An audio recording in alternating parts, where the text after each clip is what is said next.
In film and television, it's not uncommon for actors to have several attempts at one scene. This better be good, it's my day off. 14, sexually active. No, God damn it, sorry. Try one, take two. One, take three. Sorry, Pete. One, take four. Take five. It'll settle. Now what's out? Sometimes in some days on some scenes, everything goes wrong. But tonight, these guys have one chance at 51 scenes. I'm used to wandering around with a couple of pages of script in my hand and glancing at it while we rehearse and then putting it down for the last couple of rehearsals and then saying it and then forgetting it forever. I can't say I'd be that happy about stopping for some scruffy lunatic waving at me out of the bush either. Yeah, well, I wasn't that scruffy at that stage. I've got no idea what I was saying. That's why we're doing it, to bring the element of danger and possibility that things will go wrong and we'll have to rescue each other.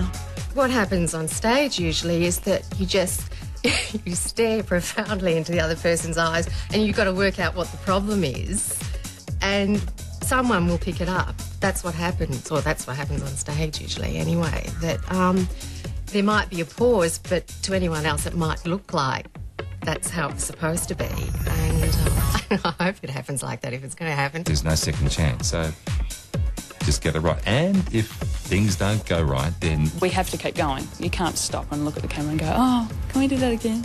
You know, even though that's what we'd usually do.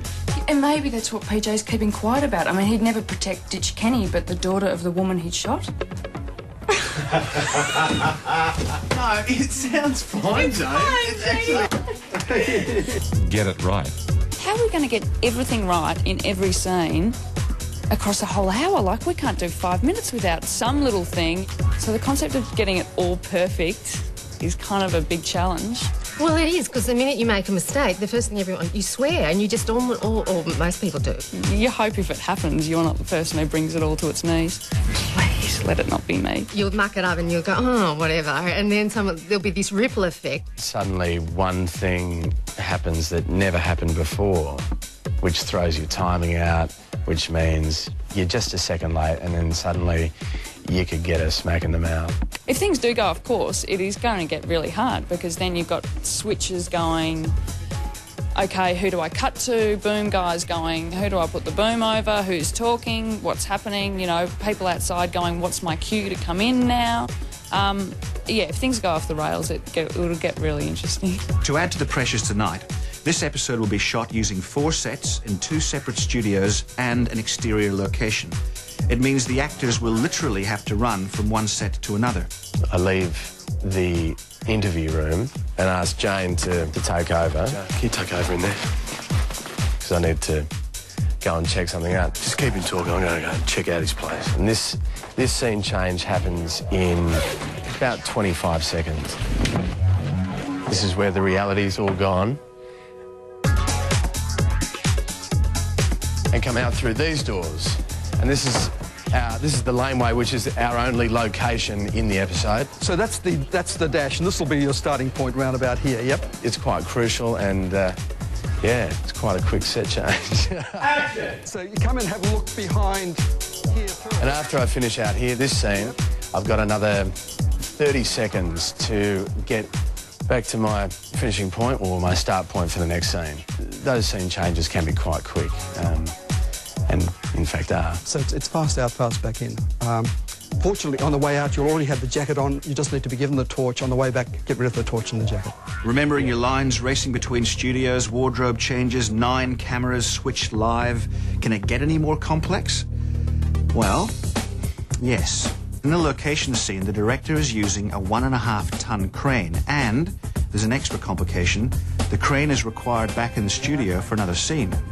So while you're sitting on the couch watching commercials, the crew won't be quite so relaxed. They'll have to break the crane down and bring it in during one commercial break and see how far they get with it. And then during the next commercial break, they'll try and get it into the studio, because obviously the crane weights are really noisy getting in and out of the crane, and doors are closed and doors have to open. It's actually quite a mammoth undertaking to try and get it back into the studio. If we need another extra camera over there, the camera's also got to get across, so all those logistic problems are the challenge of the piece. There are wardrobe changes between all this. The hair changes because of the flashback scene, and it's all live. That's the big... Oh, God. That's huge. Been doing this show for about 8 years now, so it's pretty good. But this is a bit different, you know, 9 cameras, live, double the amount of people, so it's all good. Come on, man, I'm on the tally. The actors don't work hard at all, really. I mean, you know, we work harder than them, I reckon, anyway. But don't tell them that, though. Uh-oh.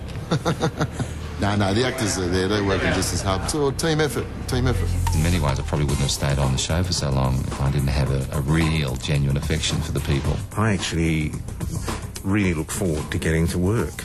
You know, like I actually really look forward to seeing people after a weekend of being in the studio and sharing the camaraderie and the laughter, and we really do laugh a lot on this set. The way that I've been explaining it to the cast and crew is that what we're doing here is like learning dance steps, and so eventually we can dance together. Yeah. Hey, Frankie, Dommy, these are just talking about team. These are 2 boys. Come around, boys. Come around. Come around. This is Frankie Racine and Dom. Yeah, hey, how you doing? This is Dommy. Come under there. Yeah, how you doing? I think it's about time to get the 2 Italian boys Get out of here. on the screen. So what are you expecting for the Well, night? that's how we got the gig, really. Remember, we concreted the whole studio. Yeah. Because we're concreting as a rule. And we did the base of it, solid as a rock. What do you think's going to happen on the night? Well, I hope the concrete doesn't crack, does it? Meanwhile, in another part of the studio, there are some rather critical checks being made. Because for someone, going live tonight means certain death.